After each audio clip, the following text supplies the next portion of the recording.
Movie की शुरुआत शुन नाम के एक लड़के से होती है जो कि अपनी बोरिंग लाइफ से काफी तंग आ चुका था। उसके रूटीन में सिर्फ स्कूल जाना और वापस घर आना रह गया था। इसी बोरिंग लाइफ के चलते वो कभी कभी स्कूल स्किप करके घर पे वीडियो गेम्स खेला करता था, लेकिन उसमें भी वो बोर होने लग गया था।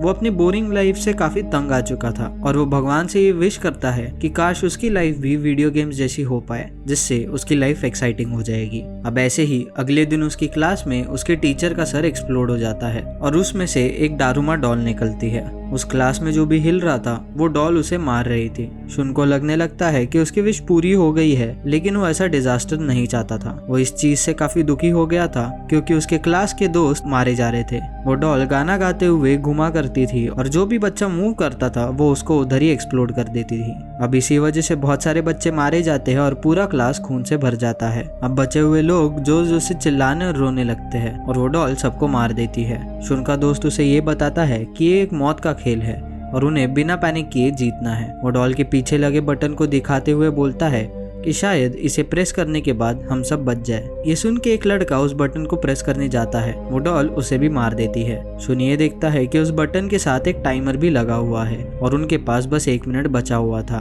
बचे हुए समय में अगर कुछ नहीं किया गया तो सबकी मौत हो जाएगी। ये सुन के स्टूडेंट्स घबरा के मूव करते हैं और वो डॉल एक एक करके सबको मार देती है। सभी की मौत हो जाती है और बस 2 ही लोग बचे हुए थे, शुन और उसका एक दोस्त। वो डॉल उनको याद दिलाती है कि उनके पास सिर्फ 30 सेकंड बचे हैं और शुन का दोस्त उसे ये आइडिया देता है कि वो उसके ऊपर पैर रख के उस बटन को दबा दे। शुन बहुत डरा होता है, लेकिन फिर भी टाइम का ध्यान रखते हुए वो उस बटन को प्रेस कर देता है। दोनों ही बहुत खुश हो जाते हैं, लेकिन वो डॉल वापस उठ के शुन के दोस्त को मार देती है और उसे बताती है कि शुन ने बटन को प्रेस किया तो वो उसे छोड़ के बाकी सबको मार देगी। शुन ये सुन के काफी निराश हो जाता है कि शायद उसके विश की वजह से उसके दोस्त मारे गए। वो अपने क्लास से बाहर आता है और उसे बाहर इचिका नाम की लड़की मिलती है। वो बताती है कि ये गेम पूरे स्कूल में चल रहा है और शुन की तरह ही इचिका ने वो बटन प्रेस किया था, इसलिए वो बच गई। शुन को समझ नहीं आता कि ये सब हो क्यों रहा है। फिर वो दोनों वहां से भागने की कोशिश करते हैं, लेकिन सारे डोर्स लॉक थे।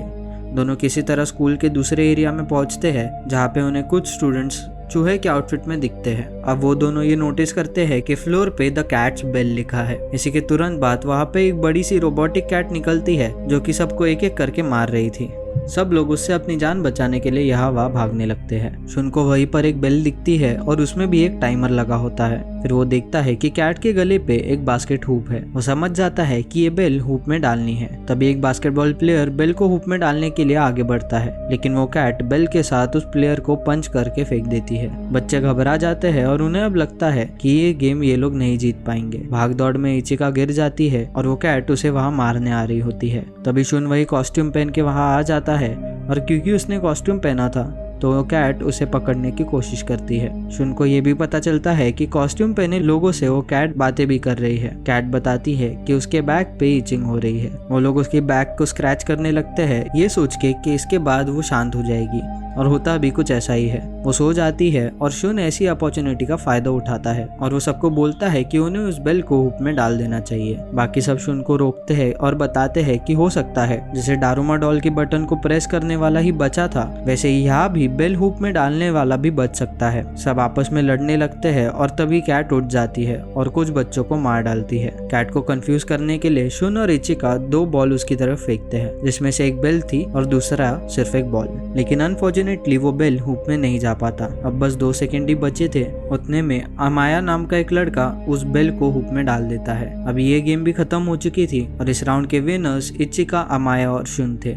इचिका खुश होती है, लेकिन शुन याद दिलाता है कि अभी भी सर्वाइवर डिसाइड नहीं हुए हैं, जहाँ पे वो कैट रिप्लाई करती है कि शुन, इचिका और अमाया सर्वाइवर्स हैं और बाकी सब मर जाते हैं। अमाया शुन को बताता है कि ये गेम गॉड ने बनाया है और सिर्फ स्ट्रॉन्गेस्ट ही यहाँ पे जीत सकता है। वो बताता है कि सिर्फ उसमें और शुन में जीतने की ताकत है। ये सुन के इचिका बोलती है कि शुन अमाया से ज्यादा स्मार्ट है, ज्यादा पावरफुल है और दिल से भी बहुत काइंड है। और फिर कैट के मुंह से कुछ स्मोक निकलने लगता है, जिसकी वजह से ये सब बेहोश हो जाते हैं। अगले सीन में हम ये देखते हैं कि ये गेम बस उस स्कूल में नहीं बल्कि पूरे देश में चल रहा था। लोग परेशान और डरे हुए थे और विनर्स को एक फ्लोटिंग क्यूब में रखा जा रहा था, जिसमें सब लोग जाने की कोशिश तो कर रहे थे पर जा नहीं पा रहे थे। अब सीन एक होमलेस आदमी पे शिफ्ट होता है जो कि एक खराब रेडियो को ठीक करता है और यहाँ हमें ऐसा लगता है कि इसका भी उस गेम से कुछ कनेक्शन जरूर है। शुन की आंखें इस क्यूब में खुलती है। वो अपने सामने अपने चाइल्डहुड फ्रेंड ताकुमी को देखता है। उस जगह और भी सर्वाइवर्स होते हैं। तभी स्क्रीन पे ये लिख के आता है कि कीज ढूंढने पर ही इस जगह से बाहर निकला जा सकता है। तभी उधर 4 वुडन डॉल्स आके बताती है कि इस गेम के विनर्स ही बाहर निकल सकते हैं। वो गेम के रूल्स उन्हें बताते हैं, जो कि ये होता है कि सभी को ब्लाइंडफोल्ड करके बिठाया जाएगा और सारी डॉल्स गाना गाएंगी और उसके अराउंड रिवॉल्व करेगी। जैसे ही गाना बंद होगा, सर्वाइवर को उनके पीछे खड़ी डॉल का नाम बताना होगा और जो भी उस डॉल का नाम गलत बताएगा उसकी वहीं पर मौत हो जाएगी। ये शुरुआत एक लड़की से होती है और पूछने पर वो गलत नाम लेती है, जिससे उसकी वहीं पर मौत हो जाती है। अब वहाँ पे सिर्फ शुन और टाकुमी बचे थे। डॉल अगली चांस के लिए शुन को चूज करती है। उसको बीच में बैठाकर उसके चारों तरफ डॉल्स घूमती है और फिर नाम पूछती है, लेकिन यहाँ शुन कुछ भी नहीं बोलता और फिर टाइम अप हो जाता है। वो डॉल अब शुन को मारने ही वाली थी। फिर डॉल के बोलने पर शुन उसका नाम ले लेता है। चारों डॉल्स हंसने लगती है और वो उसे बताती है कि अब कोई फायदा नहीं है क्योंकि टाइम अप हो चुका है। तभी शुन यहाँ पे बताता है कि उसने पहले ही ये टाइम अप वाली टोन अपने फोन पे रिकॉर्ड कर ली थी और शुन टाइम खत्म होने से पहले सही डॉल का नाम बता पाया है, जिसके बाद उसे वो की मिल जाती है और फिर चारों डॉल्स वहीं पर एक्सप्लोड हो जाती है। बाहर निकलते ही उन्हें एक और लड़का दिखता है जो कि उन्हीं की तरफ दौड़ रहा था। उसका पीछा एक डॉल कर रही थी। लड़का उन्हें बोलता है कि बचने के लिए सब एक दूसरे का हाथ पकड़ लो। इचिका भी इतनी देर में उधर पहुंच जाती है। फिर उन्हें 2 और लोग मिलते हैं जिनसे ये पता चलता है कि गेट खोलने के लिए टोटल 7 कीज चाहिए और अभी उनके पास सिर्फ 4 है। फिर अमाया उधर बची हुई 3 कीज को लेके आता है और डॉल से बचने के लिए अमाया ने जिसका हाथ पकड़ा था वो उसको वहां पहुंचते ही मार देता है। सारे कीज लगाकर उन्हें ये ऑर्डर दिया जाता है कि वो सब अपने कपड़े पहन ले और ऐसा करते ही गेम का अगला राउंड शुरू हो जाएगा। अगले सीन में हम ये देखते हैं कि जो कुछ भी उस क्यूब में हो रहा था वो सारी चीजें लाइव बाहर सिटी में दिखाई जा रही थी। फिर जो 7 सर्वाइवर्स बचे थे वो एक जगह पर पहुंच जाते हैं। उधर एक बड़ा सा व्हाइट पोलर बेयर आता है जो बताता है कि इस गेम को जीतने के लिए पूछे गए क्वेश्चंस का आंसर देना होगा और जो नहीं दे पाएगा उसकी वही डेथ हो जाएगी। बेयर का पहला सवाल ये होता है कि सबको अपने अपने फेवरेट फूड के बारे में बताना है, जिसका जवाब सब दे देते हैं।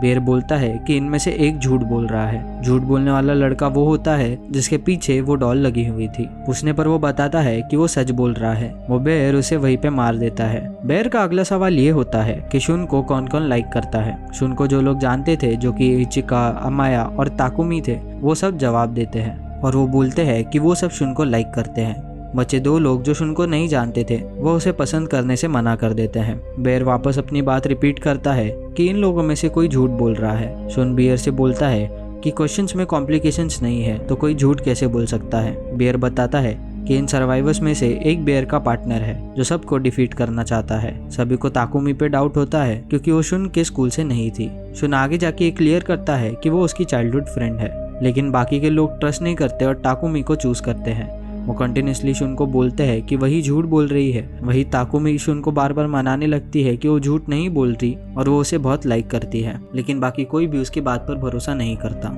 और उसकी वहीं पर मौत हो जाती है। ताकुमी की डेड बॉडी से खून निकल रहा होता है और तभी सभी को रियलाइज होता है कि वो सच बोल रही थी। ये सब ऑब्जर्व करते हुए शुन बोलता है कि झूठ बोलने वाला और कोई नहीं बल्कि वो बेयर खुद है और वो सर्वाइवर्स के बीच लड़ाई करवाना चाहता है। ये बोलते ही बेयर का कलर व्हाइट से ब्लैक हो जाता है, जिसका मतलब ये था कि ये गेम को भी सर्वाइवर्स ने जीत लिया था। शुन को बहुत बुरा लगता है कि कैसे इनोसेंट लोग मारे जा रहे हैं, जिनमें से एक उसकी बचपन की दोस्त थी। सर्वाइवर्स गेम के लास्ट लेवल पे पहुंचते हैं और उधर उन्हें कुछ डॉल्स मिलती है जो इन सभी को कॉन्ग्रेचुलेट करके अगले गेम के बारे में बताती है। वो डॉल बताती है कि ये गेम उन्हीं के बीच में है। फिर वो रूल्स बताती है कि उन 5 सर्वाइवर्स में से एक डेविल बनेगा और बचे हुए 4 लोग जाके छुप जाएंगे। अगर डेविल ने सबको ढूंढ लिया और कैन को किक किया तो वो बच जाएगा और बाकी मर जाएंगे, और अगर किसी ने डेविल से पहले ही कैन को किक कर लिया तो बाकियों को छोड़ के वो खुद मर जाएंगे। अब स्टिक्स पिक करके डेविल को चूज किया जाता है, जो कि और कोई नहीं अमाया होता है।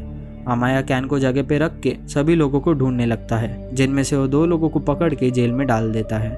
इचिका और शुन साथ में छुपे हुए थे, लेकिन अमाया वहीं पर पहुंच जाता है और इचिका शुन को बचाने के लिए आगे आ जाती है। अमाया इचिका को भी पकड़ लेता है और शुन को बोलता है कि वो जहाँ है वहीं रहे, बाहर ना निकले, क्योंकि उसने पहले से 3 लोगों को पकड़ लिया है। शुन सोचता है कि उस कैन को किक करके अपने आप को सैक्रिफाइस कर दे और बाकियों को बचा ले, इसलिए शुन एक आर्मर पहन के बाहर आ जाता है। अमाया उसे देख के उसका मजाक उड़ाता है और उसे बोलता है कि हेलमेट निकालते ही वो उसे भी पकड़ लेगा।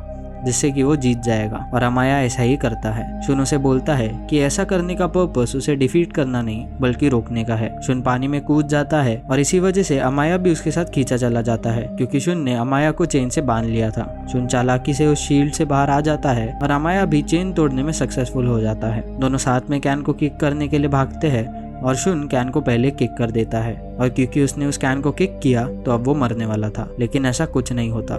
डॉल्स बताती है कि ये मरने वाली बात झूठ थी। उनका मेन पर्पस ये था कि वो एक काइंड हार्टेड इंसान को ढूंढे और वो सभी गेम के विनर्स होते हैं। डॉल्स बताती है कि ये बस एक गेम था और सेलिब्रेशन के बाद वो सब अपनी नॉर्मल लाइफ में वापस जा सकते हैं। सेलिब्रेशन के लिए डॉल्स उन्हें आइसक्रीम खाने के लिए देती है और आइसक्रीम स्टिक पर एक्चुअल विनर्स के नाम लिखे हुए थे जो कि शुन और अमाया है।